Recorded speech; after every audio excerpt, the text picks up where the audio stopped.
salga de nuestra boca, también salga primero del corazón. ¿Amén? Vamos a leer ahora en el Salmo 25, Salmo 25, versículo 4, y dice así: muéstrame, oh Dios, tus caminos, enséñame tus sendas. Encamíname en tu verdad y enséñame, porque tú eres el Dios de mi salvación y en ti he esperado todo el día. Dice: acuérdate, oh Dios, de tus piedades, de tus misericordias que son perpetuas. Aquí está hablando David, si leemos arriba, se está refiriendo, dice: David implora dirección, perdón y protección. Me salto los otros 3 versículos y empiezo en el 4, dice: enséñame, oh Dios, tus caminos, enséñame tus sendas, que son lo mismo, sendas y caminos. El camino puede ser más grande, pero la senda es un camino más chico. Pero realmente los dos caminos van a Dios. ¿Amén? Dice: encamíname en tu verdad y enséñame, porque tú eres el Dios que me da salvación, y en ti he esperado todo el día. Acuérdate, oh Dios, de tus piedades y de tus misericordias que son perpetuas. Perpetuas quiere decir que no dejan de ser, que siempre son, y tiene fin y principio. Es algo que está establecido por siempre. Amén. La misericordia de Dios y las piedades que Él tiene. Voy a leerlo ahora en la versión traducción viviente. Dice en el 4: muéstrame la senda correcta, oh Señor, señálame el camino que debo de seguir. Aquí cuando dice muéstrame la senda correcta, también se deduce que también hay una senda que es incorrecta. La senda que el mundo pone es una senda incorrecta. Dice: señálame el camino. Señala quiere decir que le indiques, que Dios te está diciendo, te está indicando que es esa senda, es ese camino que tú debes de seguir y que yo debo de seguir. Guíame con tu verdad y enséñame. Guíame significa lo mismo, o sea, que me ayudes a entender dónde está tu camino. Eso es una guía. Por ejemplo, cuando alguien va a un sitio que no ha estado nunca, lo más lógico es que alguien que ve el sitio te indique por dónde están, digamos, los caminos. O por ejemplo, en un pueblo, tú cuando vas a un sitio que no sabes dónde están las cosas, lo lógico es que le preguntes o a la gente que vive allí o a la policía. En este caso, está diciendo que Dios nos enseña el camino, Dios nos guía. Porque tú eres el Dios que me salva. Todo el día pongo en ti mi esperanza. Está diciendo todo el día. No pone la esperanza un poco y luego se quita, sino que es siempre. Viene a ser como el arte de lo de perpetuo. Dice: recuerda, oh Señor, tu compasión y tu amor inagotable que me has mostrado, que me has enseñado desde hace siglos. O sea, no te está diciendo que el amor de Dios ha sido por un día, sino que dice que desde hace siglos. Lo podemos entender, dice abajo en el 7. Dice: no te acuerdes de los pecados de rebeldía durante mi juventud, y acuérdate de mí a luz de tu amor inagotable, porque tú eres misericordioso, oh Señor. Aquí nos está dando también otro enfoque, y nos está diciendo que cuando uno es joven, la cabeza también está un poco, digamos, no pensando en cosas. Y nos está diciendo que cuando haces cosas de joven, no es lo mismo que cuando eres maduro, sino que los pecados de tu juventud, tú a la gente joven, hay personas que, o la gente que hay pequeña en el mundo, tú les dices: ¿por qué? ¿Por qué estás haciendo esto? Ahora hace poco compraban huevos, estoy haciendo un énfasis, para tirárselo a la gente, ya sabéis de qué me refiero. Sí. Iban los chicos allá a comprar huevos como si, digo, si vuestras madres supieran lo que iban a hacer con esos huevos, tirárselo a la gente o a las fachadas, con lo caro que están los huevos. Quiere decir eso, que una persona joven no sabe lo que hace. Entonces, lo mismo que han tirado huevos, puedes hacer cualquier otra cosa. Amén. Amén. Sin discernir, sin diferenciar lo que está bien de lo que está mal. Amén. Vamos a orar. Señor, te damos las gracias por tu palabra. Te bendecimos, Padre, porque como dice, tú eres el que nos guía en la senda, Señor, la senda de cada uno, Señor, de nuestra vida, que tú nos dices por dónde debemos de caminar, Padre, que en esta mañana cada uno de los que estamos aquí y los que están allí en sus casas, Padre, a través de internet, que tú les lleves por la senda de tu salvación, Padre. Te damos las gracias, Padre, y que si hay alguien que un día que está descarriado, Señor, que tú le indiques esa senda, Padre. Te damos las gracias, Padre Santo, en el nombre de Jesús, Señor. Amén.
contrito y humillado para adorarte, para bendecirte, Señor, para decirte que te amamos, Señor, que tú eres el único Dios verdadero, Señor, para decirte que somos tu pueblo, Señor, que somos tu iglesia, Dios mío, que somos tus hijos, que tú tengas misericordia cada día de nosotros, Señor, que perdones nuestros fallos, Señor, que nos ayude a vivir en santidad delante de ti, a hacer las cosas como tú quieres, Señor, a ser perfecto como tú le dijiste a Abraham. Anda delante de mí, sé perfecto. Queremos ser perfectos, Señor, en esa perfección que tú nos das, Señor, con esa fuerza que vienen de ti, Señor, porque por nosotros mismos no somos nada ni nadie, pero tú te glorificas en nuestras vidas, Señor. Tú te glorificas, tú nos das vida y vida en abundancia. Tú nos bendices, Señor. Tú nos prosperas, Señor. Tú bendices a tu pueblo, Señor. Tú bendices tu heredad, Señor. Gracias, gracias, Dios mío. Gracias por tanta bendición. Gracias por esa salvación tan preciosa. Por ese amor derramado, Señor, en cada uno de nosotros, Señor. Gracias porque somos tu pueblo escogido, Señor. Esa nación santa que tú, Señor, escogiste para servirte a ti, Señor. Que te sirvamos con alegría en nuestros corazones, con gozo, Señor. Que todo lo que hagamos sea para ti, Señor, con excelencia, Señor. Queremos servirte, queremos honrarte solo a ti, Señor. Solo a ti, Señor. Guíanos tú por medio de tu Espíritu Santo, Señor, para que todo lo que hagamos te agrade, Señor. Para que seamos, Señor, esos hijos preciosos que tú quieres, que tú buscas. Levanta tu iglesia, Señor. Levántala para tu gloria y tu honra. Levántala en el poder de tu Espíritu Santo, Señor. Una iglesia santa, sin mancha. Una iglesia viva que te adore, que te alabe en espíritu y en verdad, Señor. Queremos ser esa iglesia, Señor. Queremos que tú te glorifiques, Señor, en medio de tu pueblo, Señor. Que tú derrames la unción de tu Espíritu Santo, Señor. Llénanos con tu presencia. Te necesitamos como el aire que respiramos, Señor. Te necesitamos, Cristo Jesús. Te necesitamos, Padre Santo. Te necesitamos, Espíritu Santo. Oh, necesitamos, Señor, que tú, Señor, llenes nuestras vidas. Que tú nos consueles, que tú nos levantes, Señor, cada día, Dios mío. Gracias, gracias, gracias, Padre. Gracias, Padre, por tanta bendición. Gracias en el nombre de Cristo Jesús.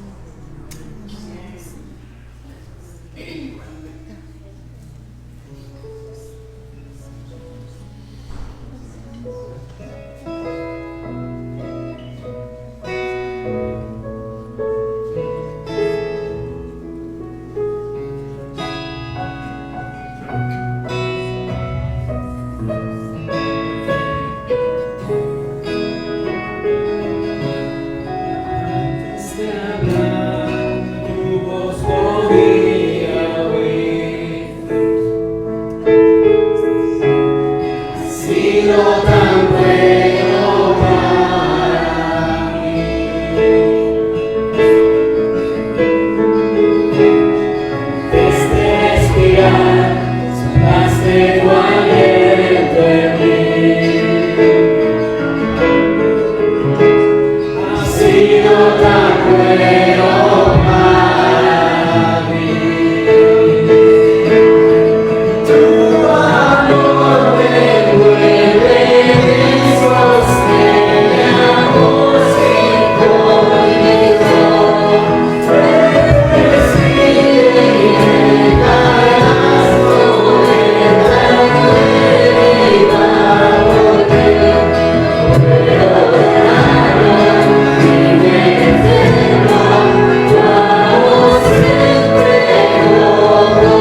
Salmo 84.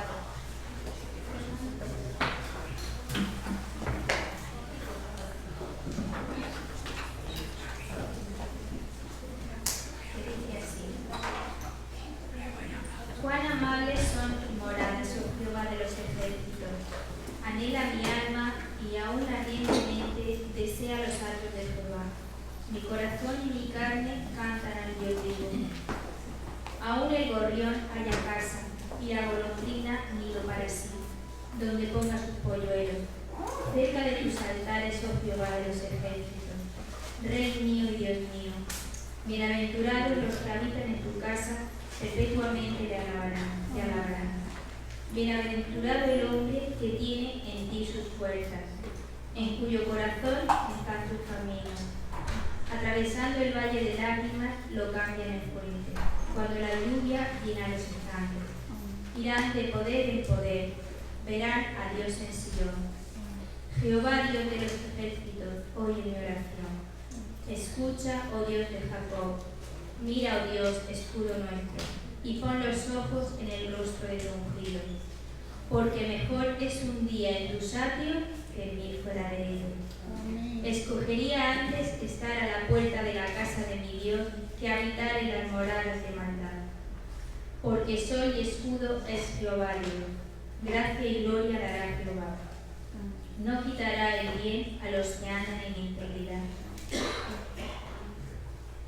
Jehová de los ejércitos, dichoso es el hombre que en ti confía.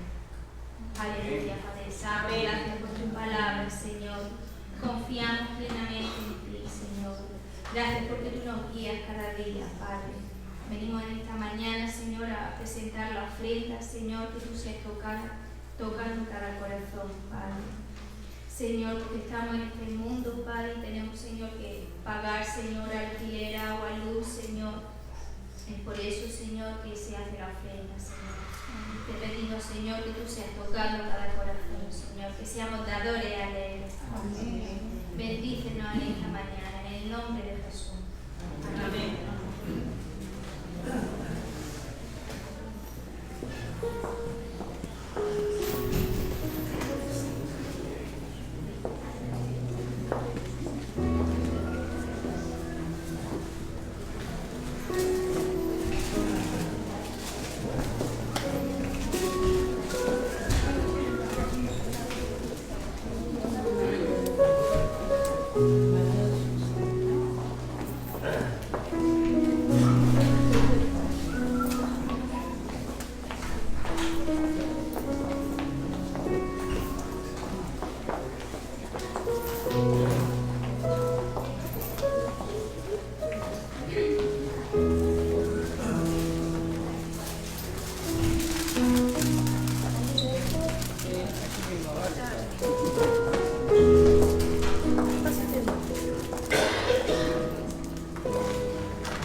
Gloria a Dios.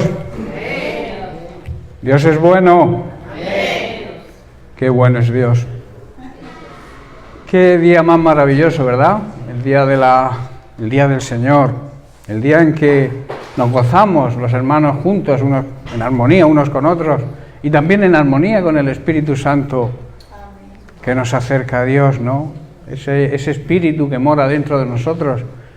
Ese Espíritu que desde que Jesús dejó su ministerio aquí en la tierra, nos envió. Él dijo, os conviene que yo me vaya, porque cuando yo me vaya no os dejaré huérfanos, sino que el Espíritu Santo, de la promesa que Él ya nos prometió, Dios nos prometió, vendrá a hacer morada en vosotros. O sea, Jesús caminaba con sus discípulos, cerca de sus discípulos, pero hoy nosotros tenemos un gran privilegio, que es que el Espíritu Santo, Dios, mora dentro de nosotros, para ser nuestro guía, para ser nuestro ayudador, nuestro abogado, defensor, aquel que cuando no sabemos cómo pedir, Él nos ayuda en nuestra debilidad. A veces no sabemos qué pedirle a Dios, y si le pedimos a Dios está de acuerdo en su voluntad o no. Entonces debemos dejar al Espíritu Santo que nos guíe, y así sabremos pedir como realmente conviene, ¿verdad? Bien, os doy la bienvenida a todos, recibir un fuerte abrazo pastoral, o sea, de mi parte, y que el día de hoy sea un día de bendición y sobre todo un día que le agrademos a Dios en todo lo que hagamos. Ese es el propósito. Yo cada vez que me levanto o abro los ojos por la mañana le pido a Dios eso, que todo lo que hagamos sea de agrado para nuestro Dios. Él se agrada en que nosotros nos agrademos de Él, pero también se agrada cuando nosotros hacemos las cosas que a Él le agrada. Porque ¿sabéis algo importante? Todo aquello que no le agrada a Dios es pecado. Esto ya es más serio, ¿verdad? He entrado suave, pero aquello que no le agrada a Dios siempre es pecado. Pecado es no agradar a Dios. ¿Cuándo no agradamos a Dios? Cuando no le obedecemos. Cuando andamos a nuestro libre albedrío. Dios nos lo ha concedido y es algo bueno, ¿no? Poder decidir. Pero la mejor decisión que uno debe hacer, si no conoce a Dios, primero es conocer a Dios. Esa es la mejor y la mayor decisión que un ser humano pueda tomar en esta vida, para que el Señor lo libre de la esclavitud del pecado. Todos éramos esclavos del pecado, todos. Pero Jesucristo vino a traernos libertad. Él dijo, conoceréis la verdad, o sea, me conoceréis a mí que soy la verdad. Tendréis comunión conmigo. Ese conocer significa cercanía, intimidad con Él. Tenéis que tener comunión conmigo, y entonces yo que soy la verdad os va a hacer libres. ¿Pero libres de qué? De cualquier atadura. A veces confundimos la libertad con el libertinaje, y el libertinaje es hacer lo que nos dé la gana, y muchas veces decimos somos libres y yo puedo hacer lo que quiera. Pablo dice que no todo me conviene, todo me es lícito, o sea, todo lo puedo hacer. Tengo libre decisión, poder de decidir. Pero luego añade, pero no todo me interesa, no todo me edifica. Y además luego, un poco más adelante, añade, no me dejaré dominar por ninguna cosa. Todo lo puedo hacer, cualquier cosa, pero no dejar que te esclavice nada. ¿Qué es lo que significa? Que las cosas nos dominen. Muchas veces nos dominan las cosas materiales. Andamos ciegos, perdidos por conseguir cosas materiales. Y Dios nos dice, las cosas materiales son importantes porque son necesarias, pero es más necesario buscar su reino. Entender que el reino de Dios está por encima de cualquier cosa. Y cuando tú haces eso, la necesidad te viene cubierta porque es una promesa de Dios. Y Dios es fiel. Dios cumple sus promesas. Pero esta está condicionada a que nosotros nos dediquemos a buscar su reino, a que su reino avance, a conquistarle territorios a nuestro enemigo, el diablo. Eso significa ganar almas para Cristo. Cada vez que tú le hablas a alguien de Cristo y esa persona se convierte, es una batalla que le hemos vencido al diablo. Por eso nuestro trabajo, y el enemigo nos tiene a veces entretenidos, para que no hagamos eso. porque Él sabe. Él no sabe, no puede predecir ningún futuro, porque el diablo no es omnisciente, no tiene el don de la ciencia, o sea, no lo conoce todo. Pero Él se da cuenta de lo que está ocurriendo, ¿verdad? Y lo que está ocurriendo es que está anunciado en las Sagradas Escrituras. Estos tiempos que estamos viviendo no son tiempos que nos cojan a nosotros los creyentes por sorpresa.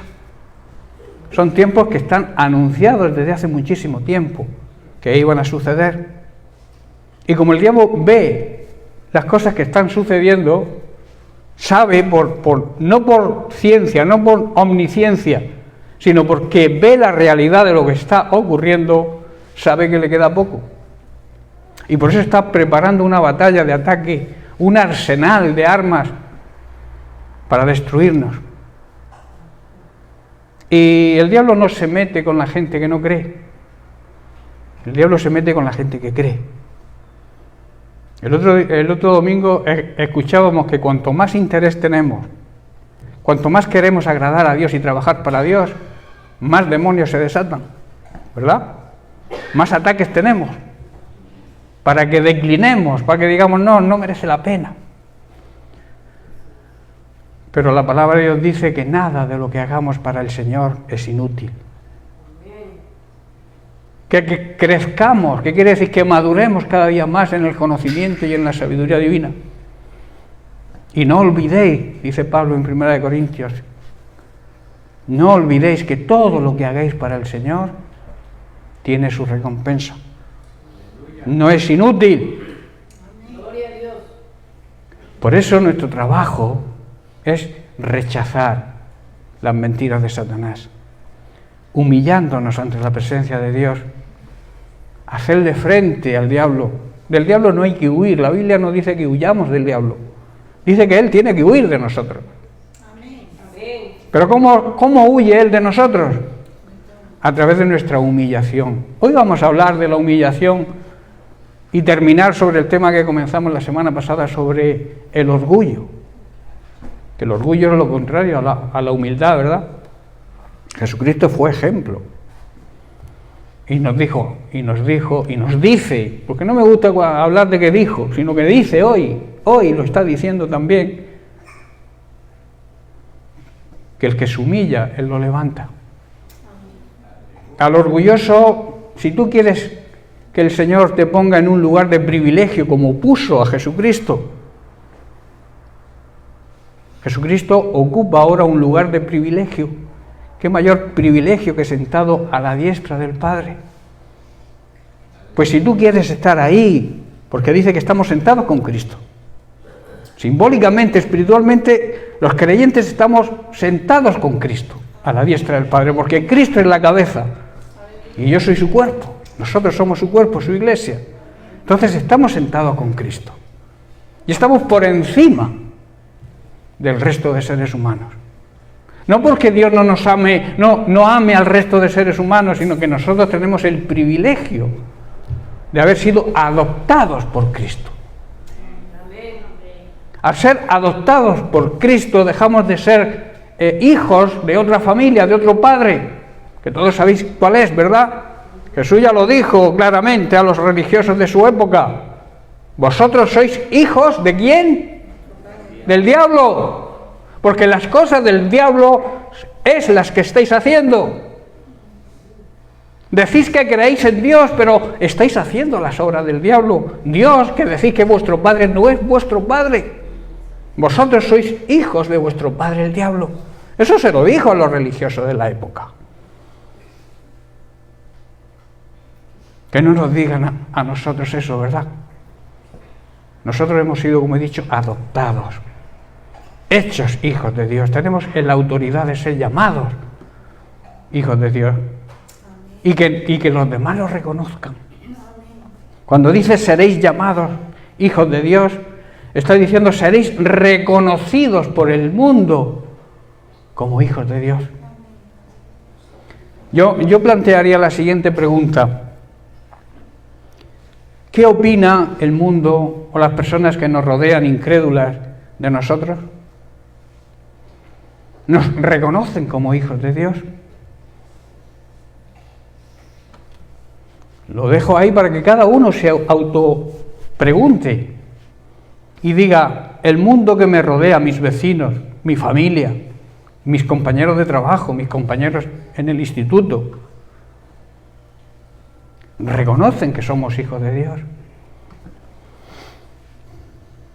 Nuestra obligación como hijos de Dios es demostrarlo, ¿verdad?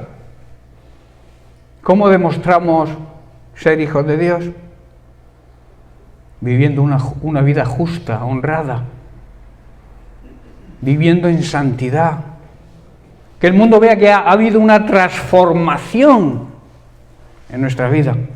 Si el mundo no ve que has cambiado, perdóname, pero no has nacido de nuevo. Perdona que sea así de claro. Pero la realidad es esa. Si las personas que nos rodean, nuestra familia, nuestros vecinos, la gente con la que nos relacionamos cada día, el carnicero del supermercado, el que te vende el pan, no se da cuenta que eres diferente, es porque no has nacido de nuevo. No sé si me hago entender. Es una realidad, hermanos. El mundo tiene que reconocernos como hijos de Dios. No nosotros reconocernos a nosotros mismos. Bueno, yo soy hijo de Dios, sí. Tú eres hijo de Dios, demuéstralo. Y cuando los demás opinen lo mismo que opinas tú de ti mismo, entonces eres hijo de Dios. ¿Qué relación tenemos con Jesucristo? ¿Qué relación tenemos con su palabra? ¿Cómo estamos siguiendo a Jesucristo? ¿De cerca o de lejos?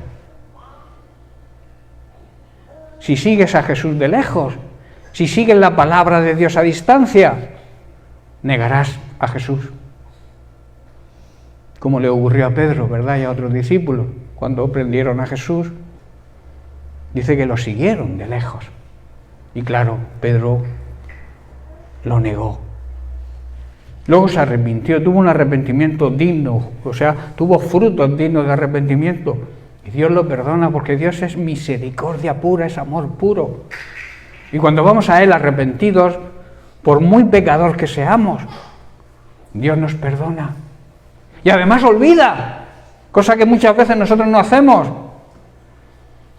Que no quiero decir que si alguien te ha hecho algo malo, tú lo vayas a borrar de tu mente. En tu mente está, pero tu recuerdo es un recuerdo sin rencor, si realmente has perdonado.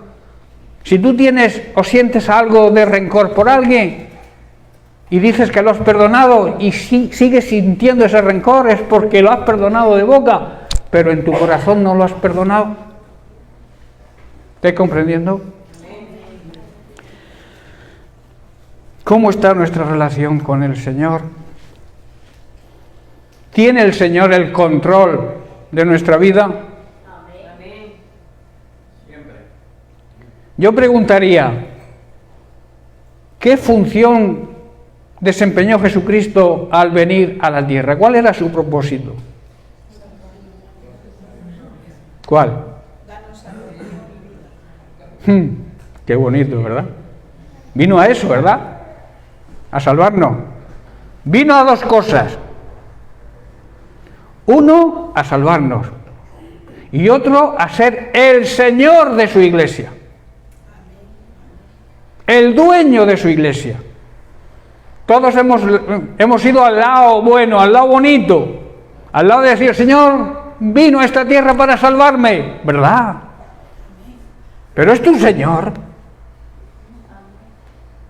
¿Lo has reconocido como tu Señor? ¿Como tu dueño? Jesucristo vino, uno de los propósitos fundamentales es a reinar sobre su pueblo, sobre su iglesia.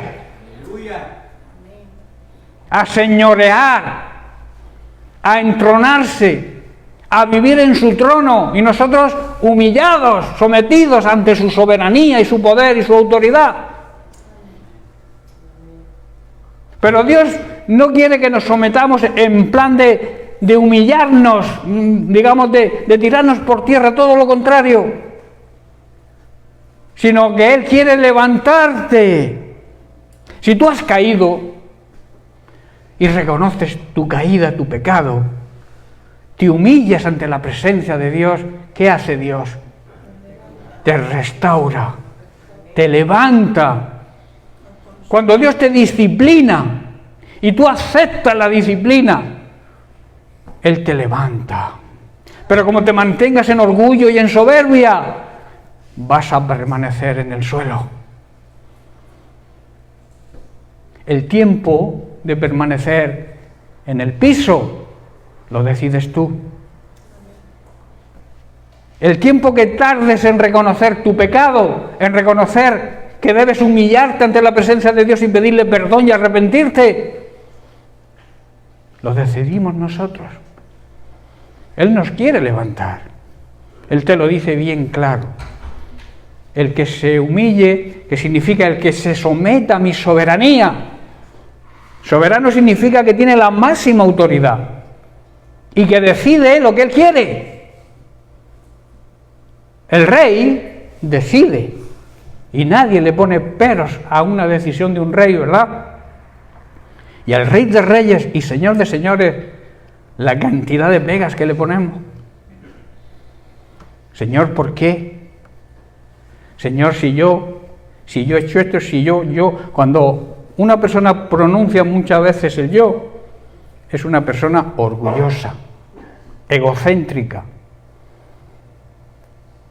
Cuando una persona se preocupa del bien de los demás antes que el propio, es una persona que sirve para andar en el reino de Dios, para que Dios lo pueda utilizar. Dios nunca va a utilizar a un orgulloso, nunca. Y menos a un soberbio, aquel que no acepta la disciplina por ningún sitio. Nadie le puede enseñar nada. Por eso, para poder dejarle al Señor el control, debemos, que es el tema que estamos tratando y ya terminando, debemos seguir el manual del fabricante. Esta mañana hemos estrenado un nuevo trípode para retransmitir, ¿no? Y eso tiene menos complicación que un botijo. Pero en cambio viene con el libro de instrucciones, ¿verdad? Y muchas veces cuando hemos intentado montarlo, decía Ruth, hay que mirar el libro de instrucciones. Digo, pero si esto tiene menos complicación que el mecanismo de un botijo. Pero en cambio, el que lo ha fabricado, ahí le pone un libro de instrucciones. Y nosotros tenemos un libro de instrucciones de aquel que nos ha creado. Y sabe cómo funcionamos. Y está ahí el libro de instrucciones, el manual que yo llamo del fabricante, para que nosotros, que hemos sido creados por él, funcionemos de acuerdo a cómo él quiere que se funcione. Porque cuando nos salimos del manual, ¿qué ocurre? Cuando nos salimos del manual de cualquier instrumento o electrodoméstico o un coche, que se estropea o no funciona porque no sabemos cómo funciona, no hemos estudiado el manual, pero a veces no sabemos cómo funcionamos porque vivimos lejos de Jesús, vivimos lejos de su palabra. Y hay motivos, hay muchos motivos por los cuales vivimos lejos de ese manual. Decíamos que uno de ellos era la negligencia, el descuido, la falta de cuidado, las distracciones, el ocio, las raíces de amargura. Hermanos, a veces vivimos amargados. Un cristiano tiene que arrancar todo eso. El gozo del Señor es nuestra fuerza. Y a veces traemos raíces de amargura, de cosas que han pasado en nuestra niñez. Malos tratos, violaciones, mala relación con nuestros padres, con nuestros familiares. Pero todo eso cuando llegamos a Cristo, hermanos, desaparece. Toda maldición desaparece. Hay maldiciones que van pasando de padres a hijos. Por poner un ejemplo, mi padre se divorcia, yo me divorcio, mi hijo se va a divorciar. Cuando en medio de esa cadena se levanta un creyente, corta eso. Porque se aferra a la palabra de Dios y la palabra de Dios dice que lo que siembra, recoge. Si se siembra odio, hay familias que de generación en generación los hijos odian a otras personas porque su padre odiaba a sus padres y quizá no sepan ni el motivo, pero los odian. No se hablan con familia y a veces no saben el por qué. Solo que mi padre no le hablaba, ni mi abuelo tampoco, y yo pues tampoco le hablo. ¿Estáis entendiendo? Son raíces de amargura, raíces de maldición que un cristiano cuando se convierte a Cristo rompe esa cadena. Y otro que es el que estamos estudiando, otro impedimento, otra causa por el cual no vamos al manual es el orgullo. Muchas veces el orgullo espiritual, el creerse que se sabe todo. A mí no me puede enseñar nadie nada. Yo ya lo sé todo. ¿Para qué le voy a preguntar al pastor? Si yo llevo más años en el Señor que el propio pastor. Eso es orgullo. Y orgullo espiritual. Luego está aquel que en vez de aplicarse a la palabra de Dios está escuchando para juzgar a aquel que la predica. Si tú no tienes que juzgarme a mí, yo soy, digamos, el mensajero. A veces nos cargamos al periodista por traer una noticia, que él no la ha hecho, o sea, él dice, ha ocurrido esto, y entonces vas contra el periodista, pero ¿qué culpa tiene el periodista de que haya ocurrido eso? A veces ocurre cuando alguien predica el Evangelio, que juzgan al que trae la palabra, en vez de aplicar la palabra de Dios, porque Dios está utilizando a esa persona para tocarte, para que esa palabra te toque. Y si hay problemas en tu vida, esa palabra te cambie. Hermanos, la palabra de Dios dice, el libro de Hebreos, que es viva y eficaz. ¿Qué quiere decir? Tiene vida propia y produce efecto. Cambia las...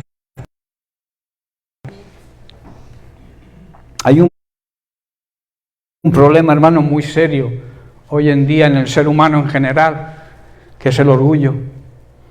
Y lamentablemente ese problema también está dentro de la Iglesia. El orgullo se define como arrogancia, definir como amor propio desmedido. Debemos amarnos a nosotros mismos porque la Biblia dice que debemos amar a los demás como nos amamos a nosotros mismos. O sea, nosotros debemos amarnos a nosotros mismos, pero con un control. No amarnos de una manera desmedida, descontrolada. Porque entonces estamos priorizándonos a nosotros sobre todos los demás. Y eso es orgullo. El orgullo llega a creer que somos perfectos y que todo lo hacemos bien. El orgullo nos conduce a creer que siempre tenemos la razón, que nadie nos puede corregir y por tanto nunca aceptamos la exhortación y mucho menos la disciplina. El orgullo, hermanos, es una cualidad del ser humano que no conoce a Dios. Pero los que conocemos a Dios debemos vivir alejadísimos del orgullo. El orgullo debemos borrarlo de nuestra mente, de nuestro corazón, porque no nos conlleva a ningún sitio. El orgulloso no acepta consejos de nadie, se guía por sus propios criterios, no acepta que nadie le enseñe nada, creen que lo saben todo, no acepta que nadie les corrige, porque creen hacerlo todo bien, y por tanto no aceptan, como he dicho, la exhortación, que nadie le llame al orden, y mucho menos aceptan la disciplina. El orgulloso suele ser rebelde. ¿Sabéis el pecado de Satanás, de Lucifer, Luz Bella que se llamaba, el encargado de la alabanza en el cielo? ¿Su pecado cuál fue? El orgullo. ¿Y a dónde le condujo el orgullo? A la rebeldía, a rebelarse contra Dios. Por eso el orgulloso siempre se rebela incluso contra Dios. El orgullo, que digo, espiritual. Lo contrario al orgullo es la humildad. La humildad es la virtud que consiste en el conocimiento y reconocimiento de nuestras propias limitaciones y debilidades y en obrar en consecuencia a eso que sabemos, a ese conocimiento. En Filipenses capítulo 2, versículos 6 al 9, vemos a Pablo recalcando la humildad de Cristo y luego habla de a dónde le condujo esa humildad. Dice el versículo 6, aunque Jesucristo era Dios, no consideró el ser igual a Dios como cosa a la cual aferrarse. En cambio, dice el versículo 7, renunció a sus privilegios divinos, adoptó la humilde posición de un esclavo, de un siervo, y nació como un ser humano cuando apareció en forma de hombre. ¿Sabéis que que Jesús, cuando vio al Padre triste, porque el hombre había sido un traidor con él, ¿sabéis que le dijo Jesús, el Hijo, al Padre? Padre, dame un cuerpo humano para que yo pueda bajar a la tierra, me relacione con ellos, les muestre el camino de salvación y entregue mi vida por ellos. Eso es amor, ¿verdad? Él, Dios como espíritu, no podía entrar a la tierra. Jesús como espíritu, como Dios, no podía entrar a la tierra si no era con un cuerpo físico. Por eso le dijo, dame un cuerpo de un ser humano que baje a la tierra y que les plantee la realidad de su situación, que era la condenación eterna. Y así lo hizo. Y el Padre se sintió tan orgulloso con él, que dice que cuando se humilló a sí mismo en obediencia a Dios y murió en una cruz como morían los criminales, hermanos. ¿Sabéis que Jesucristo tuvo que morir fuera de las puertas de Jerusalén? Porque ningún criminal podía morir dentro de Jerusalén. Y le crucificaron con un criminal a cada lado. Murió entre criminales y fuera de la ciudad. Lo trataron como un criminal. Alguien que lo que predicaba era el amor de Dios, que no le hizo daño a nadie, sino todo lo contrario. Lo trataron como un criminal. Por amor a ti y por amor a mí.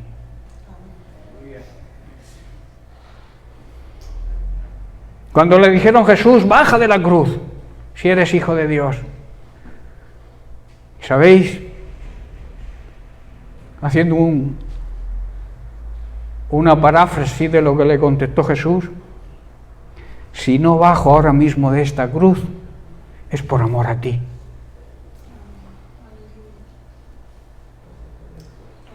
Y le dijo, Padre, perdónalos, porque no saben lo que hacen.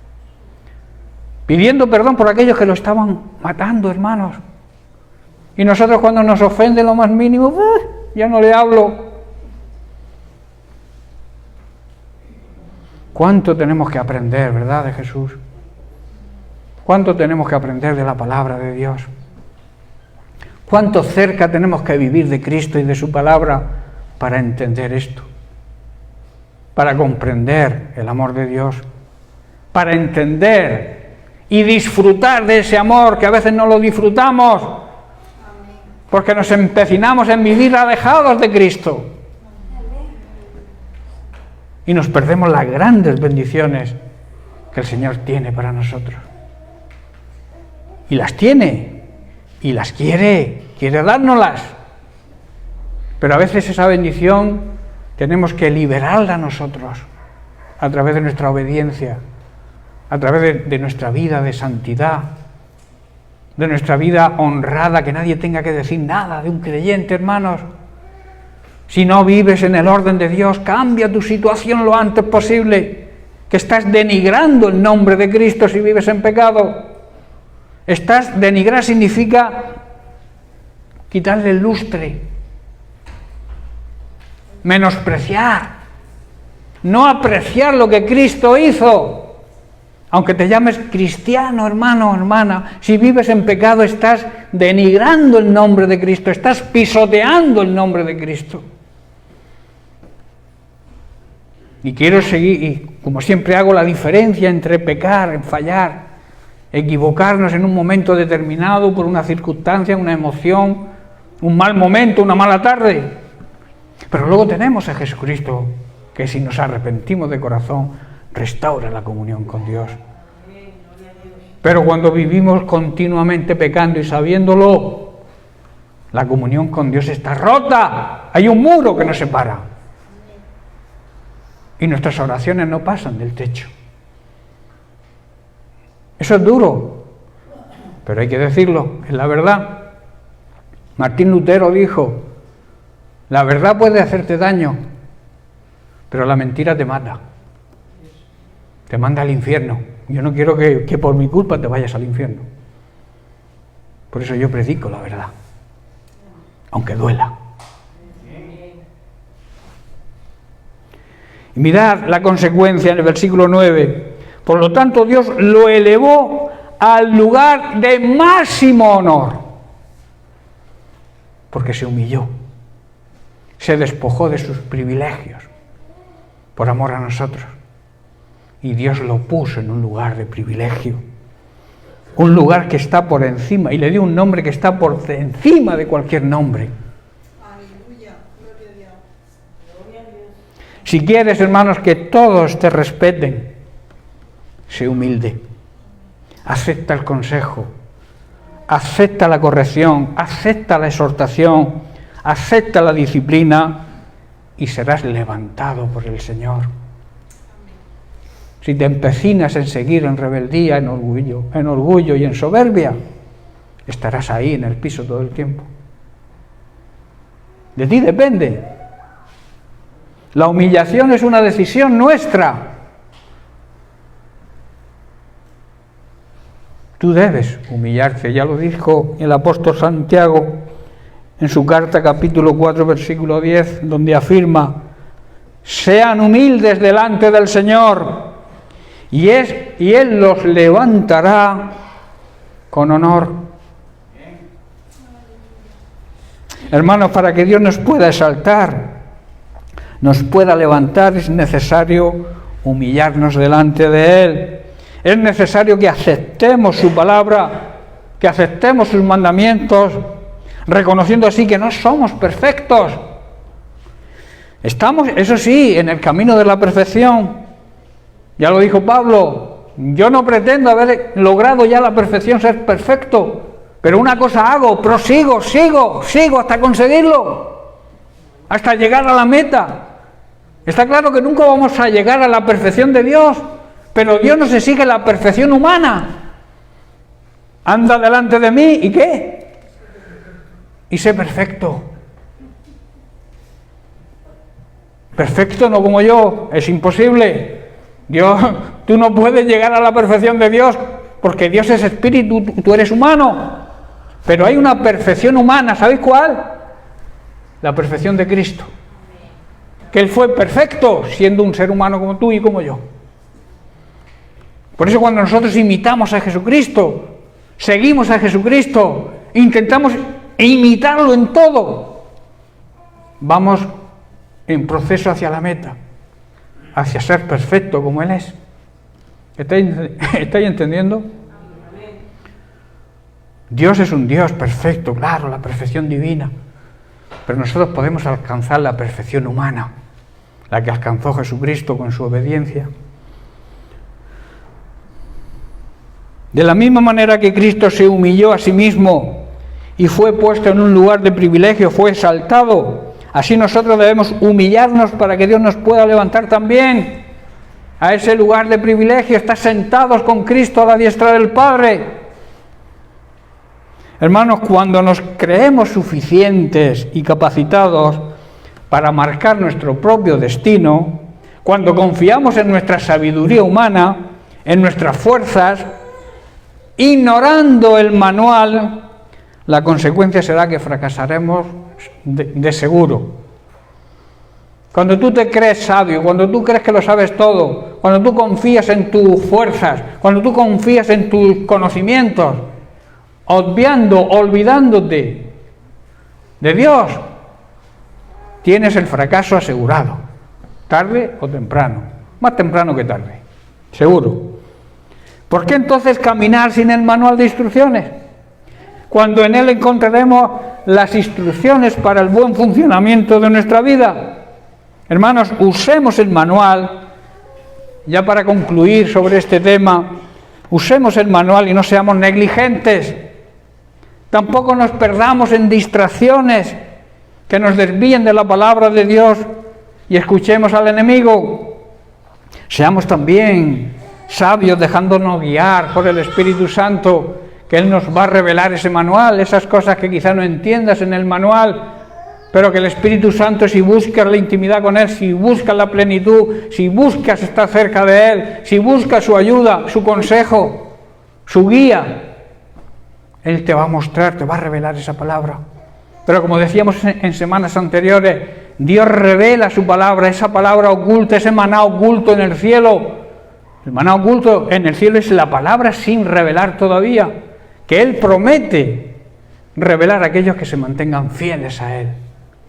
Si tú eres fiel al Señor, Él te va a revelar ese maná oculto en el cielo, esa palabra que todavía no ha sido revelada, te la va a ir revelando, conforme Él quiera, claro que sí. A veces pretendemos saberlo todo, pero la Biblia, todos los días aprendemos algo. Ayer hablaba con Mario sobre esto, de que hay veces que lees un versículo 300 veces, y a la 301 Dios te abre una ventana y dices, ¡qué revelación más extraordinaria sobre este versículo que yo no había visto antes, en las 300 veces anteriores! Por eso la Biblia es un manantial de vida. La Biblia no es un libro que tú puedas leerlo y terminar y ya lo he leído. La Biblia hay que vivirla cada día. Alguien, incluso el Papa hace poco dijo que la Biblia se había quedado obsoleta. Y yo digo que el obsoleto es Él. Porque la Biblia ni es vieja ni es nueva, es eterna. La palabra de Dios es eterna, igual que todo lo relacionado con Dios es eterno. El amor, la misericordia, el perdón, todo lo relacionado con Dios es eterno. Y su palabra, por tanto, es eterna. El cielo y la tierra se terminarán, acabarán destruidos, porque va a terminar esta tierra fundida por el fuego. Todo se va a terminar, todo lo que vemos, pero la palabra de Dios va a permanecer. Y va a permanecer para siempre, o sea, toda la eternidad, porque la palabra de Dios, el verbo hecho carne, Jesucristo es Dios, y Jesucristo es eterno. Por tanto, su palabra es eterna. También debemos ser humildes, dejar el orgullo y la soberbia y recurrir al manual, a la palabra de Dios, y así recibiremos la fuerza necesaria para no fracasar. Repito, hermanos, seamos sabios y que la palabra de Dios sea nuestro manual de instrucciones. Dios nos promete que si así lo hacemos, nos promete una larga vida, hermanos. Una larga vida también plena, hermano, fructífera, o sea, dando fruto. Yo me pregunto, o deberíamos preguntarnos, ¿qué fruto estamos dando? ¿Estamos andando en el fruto del Espíritu Santo? ¿Sabéis que solamente mucha gente habla de 9 frutos? No son 9 frutos. Es un fruto solo. Y de ese fruto depende todas las características de ese fruto. El fruto es el amor. Porque si no hay amor, poca paz vas a tener. Si no hay amor, poca bondad vas a tener. Si no hay amor, poca benignidad vas a tener. Si no hay amor, poco gozo vas a tener. Poca fe, poca fidelidad, poco dominio propio. ¿Estás comprendiendo? Por eso, el Espíritu Santo que mora dentro de nosotros, como ayer predicaba Marisa, nos da dones. Pero los dones sin el fruto son como campana que suena. Porque si yo tengo amor, si yo digo que amo, si yo tengo lenguas angelicales, si yo entrego mi vida a servicio de los pobres, pero no tengo amor, de nada sirve. Si yo tengo todos los dones del Espíritu Santo, pero no tengo el fruto del amor, no soy nada. No me sirve para nada. De ahí que los dones siempre tienen que ir unidos al fruto del Espíritu Santo. Si tú vas proclamando por ahí que tienes, yo que sé, el don de sanidades, o tienes el don de la profecía, o tienes el don de lenguas, pero no amas a nadie, vas a tu bola, ¿a quién vas a engañar? Te estás engañando a ti mismo. La Biblia es muy clara. La palabra de Dios es clarísima. El hombre la complica. ¿Pero sabéis por qué la complica? Porque quiere aplicarla a sus circunstancias. Y la palabra de Dios dice lo que dice, no lo que yo quiero que diga. La persona que se quiere divorciar, pues buscará una excusa por ahí para decir que el Señor aprueba el divorcio. El Señor no aprueba el divorcio. Por la dureza del corazón, Dios permitió a que Moisés diera carta. Pero no era el propósito de Dios, no es el propósito de Dios. ¿Estáis comprendiendo? Dios repudia el divorcio. Le repugna el divorcio. Porque cuando Dios une a un matrimonio, los funde, es fundir. Esa palabra unir significa fundir. Es como si fundieras dos metales. ¿Cómo separas tú una fusión de dos metales fundidos en el fuego? Es imposible. Ese es el gran misterio del matrimonio. Que nosotros los cristianos verdaderos, evangélicos o cristianos auténticos, porque no voy a poner apellido. Los cristianos verdaderos saben que la unión matrimonial es para toda la vida. Es que yo no he elegido, o sea, yo me equivoqué al elegir, pues a ver, no te he equivocado. Habéis buscado la sabiduría de Dios. Muchos creyentes se unen en yugos desiguales, se enamoran de una persona del mundo y dicen, bueno, ve a intentar que se convierta, pero tú que vas a convertir a nadie. Si el que convierte es el Espíritu Santo, el que redarguye. No te unas en yugo desigual con los incrédulos. Si tú te unes en un yugo desigual esperando que en un futuro se convierta y no se convierte, al final vas a terminar queriendo divorciarte y vas a poner la excusa de que te has equivocado. Pues haber pedido consejo al Espíritu Santo, haberte dejado llevar por la palabra de Dios que dice que no me una en yugo desigual.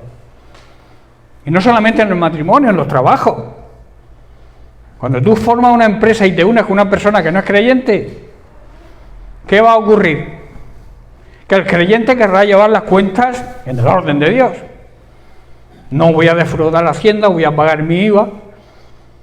El no creyente dirá, ¿qué dice, iluso? Aquí hay que aprovecharse y si pagamos menos, pues hay que pagar menos. Si hay que defraudar la hacienda, pues se defrauda. Ya tenemos un yugo desigual. ¿Para qué vamos a pagar el IVA? Que nos hagan una factura sin IVA. Ya hay discordancia, ya hay enfrentamiento, ya hay contienda. La palabra de Dios es muy sabia, hermanos. Y cuando dice que no te unas en yugo desigual, está diciendo eso. Porque ¿qué comunión tiene la luz con las tinieblas? Cuando hay luz, ¿qué ocurre?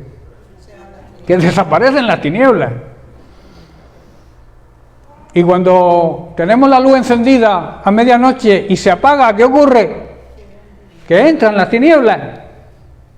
No hay comunión. No hay unión entre Dios y el diablo. No hay comunión entre el que cree y el que no cree. Seamos sabios, hermanos, vivamos a la luz de la palabra. Para eso, repito, debemos aplicarnos el manual del fabricante. Debemos ser guiados, hermanos, cuando tengamos problemas, dudas. Busquemos la guía de Dios a través de su Espíritu Santo. Si tú te pones a leer, muchas veces leemos por rutina, muchas veces leemos por hábitos que se cogen, porque hay que leer la Biblia en un año. Y luego le preguntas, ¿qué leíste ayer? No se acuerda. Tienen que ir a la hojita donde pone lo que leí ayer o lo que leeré mañana o lo leeré hoy. ¿Por qué? Porque la Biblia no hay que leerla simplemente, hay que meditarla, hay que buscar la unción del Espíritu Santo para que el Señor nos la revele. Es mejor leer un versículo en oración pidiendo al Espíritu Santo que te revele, que leerte 10 capítulos en una mañana sin entender nada. Es precioso meditar en la palabra de Dios. Cuando tú, Señor, cuando tú llegas al Señor y le cedes todo el tiempo, dices, mira, el tiempo es tuyo. Tú eres quien dirige. Tú eres el Señor de los tiempos. Tú creaste el tiempo. Tú marcaste las horas, los minutos, los segundos, los días, las semanas, los meses, los años. Tú eres el Dios del tiempo. Dios paró el sol, ¿verdad? Para que el pueblo de Dios venciera una batalla. ¿Por qué no va a parar el tiempo para que tú tengas comunión con el Señor? Una relación de calidad con Él cada día, aunque sea corta. Él quiere, nosotros tenemos cada día una cita con Él. El Señor nos cita. Y muchas veces faltamos a la cita. ¿Sabéis por qué faltamos a la cita? Porque no le amamos como tenemos que amarle. Porque si tú quedas con tu novia o con tu novio que lo amas, si tú quedas un martes a la 1 menos cuarto estás donde has quedado. Porque no quieres fallarle a tu amado o a tu amada. En cambio con Dios fallamos muchas veces a las citas y lo dejamos ahí esperándonos. Y esperándonos quizá para darnos un buen consejo para ese día. Y luego llegamos a la noche porque hemos fracasado ese día. Y decimos, Señor, ¿por qué? ¿Por qué? Porque no has contado conmigo para nada. Te he estado esperando esta mañana para decirte que lo que vas a hacer no está bien, o tienes que hacer esto, o tienes que hacer lo otro. Y no me has dado opción a que te guíe. No buscamos la guía, hermanos. Y eso es un error que cometemos. Y lo cometen muchos creyentes. No te sientas porque tú te sientas ahora mismo que la palabra te está tocando. Yo creo que está tocando a mucho. Porque me está tocando a mí también. A veces tenemos que tener más tiempo de calidad con el Señor para que las cosas nos salgan bien. Es una necesidad, hermanos, que profundicemos, que estudiemos el manual, esa guía, que recurramos a ella siempre, hermanos, que la palabra de Dios sea nuestro alimento espiritual diario. Nuestro espíritu tiene que estar alimentado diariamente, si no estará flacucho, sin fuerzas, vendrán problemas y no podremos hacerle frente, porque estamos debilitados espiritualmente. Pero si está fuerte en el Señor, si está fuerte en tu espíritu, vendrá el problema y le dirás, quieto, que aquí tengo a mi Dios respaldando y mi Dios es más grande que tu problema. Pero para eso necesitamos esa intimidad con el Señor, esa cercanía con Él. Hermanos, estoy terminando. Solo siguiendo, solo obedeciendo el manual de instrucciones, o sea, su palabra, podremos ir conociendo cada vez más al único Dios verdadero. Y hermanos, y esto, como Jesús dijo en su oración sacerdotal, esto es vida eterna. Jesús lo definió en ese capítulo 17 de Juan, versículo 3, quiero recordar. Dice, y esta es la vida eterna, que te conozcan a ti cada vez más, al único Dios verdadero y al que tú enviaste, o sea, a mí, a Jesucristo, a su palabra. Eso es vida eterna. Y por tanto la vida eterna se comienza a vivir aquí, cuando se hace eso, cuando se busca la presencia de Dios, cuando buscamos la intimidad con Él, cuando queremos conocer cada vez más su palabra, que conocer su palabra es conocer a Dios. Amén. Bien, pues lo dejamos aquí y la semana que viene seguiremos haciendo algunas preguntas sobre